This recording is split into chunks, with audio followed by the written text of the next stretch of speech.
ሰላምና ጸጋ ይብዛላችሁ ቅዱሳን እንደምን አላችሁ? ሁሉ መልካም ነው።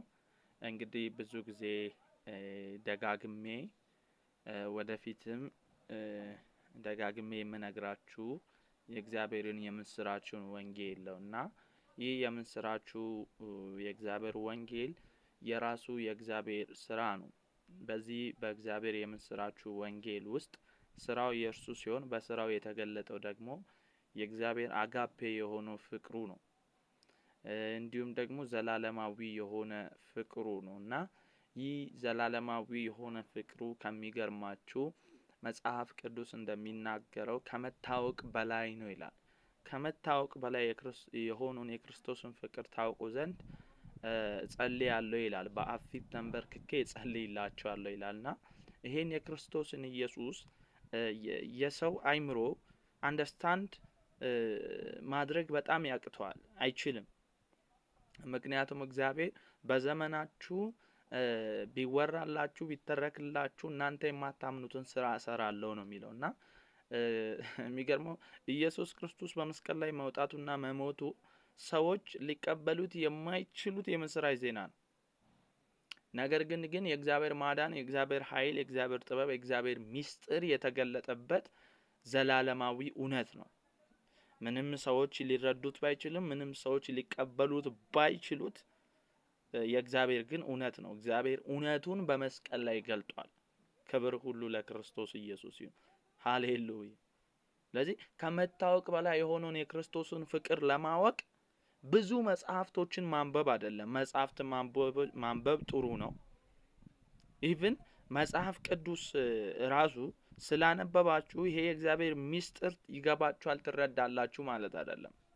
ምክንያቱም ከኛ በላይ ፈሪሳውያንና ሰዱቃውያን የሆኑት ቀደምት የሆኑት ኪዳኑ የተሰጣቸው ተስፋው የነሱ የሆነ እነሱ ቢያነቡት ቢረዱት የዘላለም ሕይወት ሊያገኙ አልቻሉም።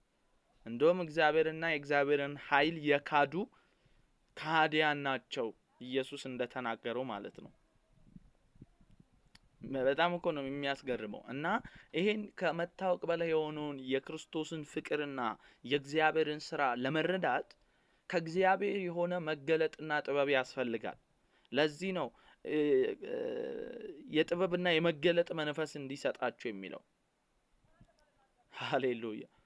ኤፌሶን ምዕራፍ 3ን አንብቡት እናንተ ሙሉ ከቁጥር 18 እኔ በአብ ፊት በእስር ቤት ሆኖ ነው። በጣም የሚገርመው ጳውሎስ ያው የክርስቶስ እስር ነው ታውቃላችሁ። የሮማውያን እስረኛ አይደለ?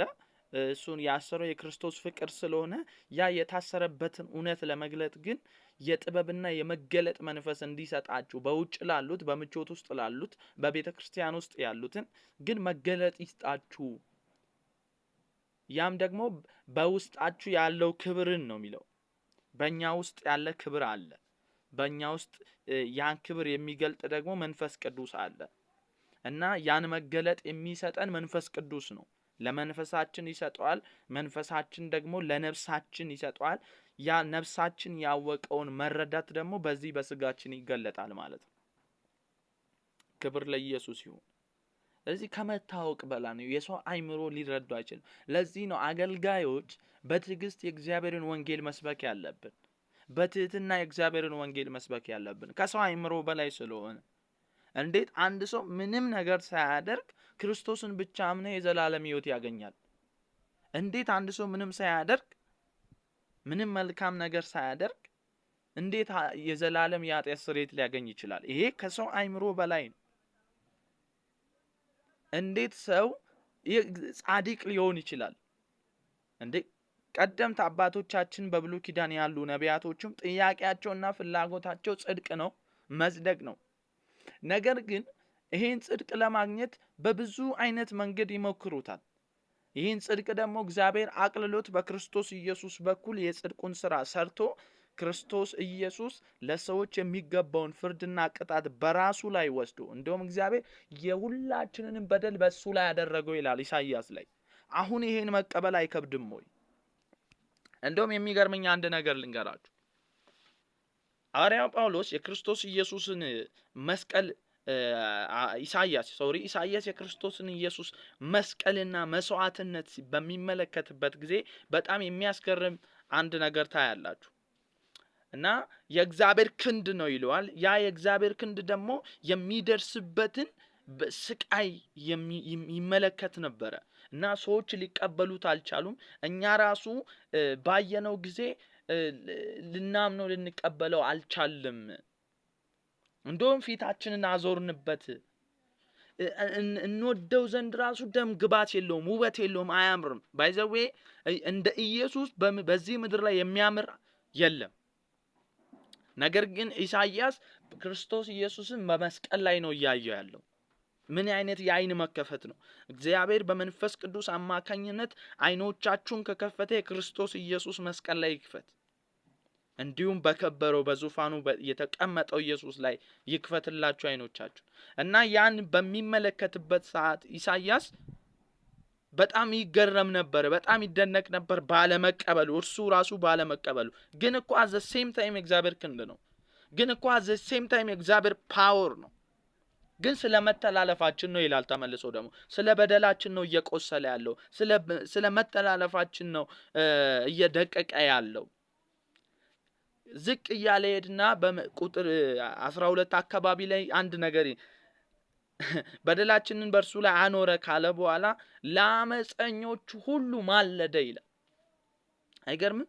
ለካ በመስቀል ላይ እየተሰራውን ያለው ስራ ኢሳይያስ በሚገልጥበት ሰዓት ላይ ክርስቶስ ያን ሁሉ እየሆነ ያለው እንደ ሌሎቹ ወንበዴ፣ እንደ ሌሎቹ አመፀኛ ጥፋት ተገኝቶበት ሳይሆን ለጥፋተኞቹ፣ ለወንበዴዎቹ፣ ለአመፀኞች እየማለደ ነበረ።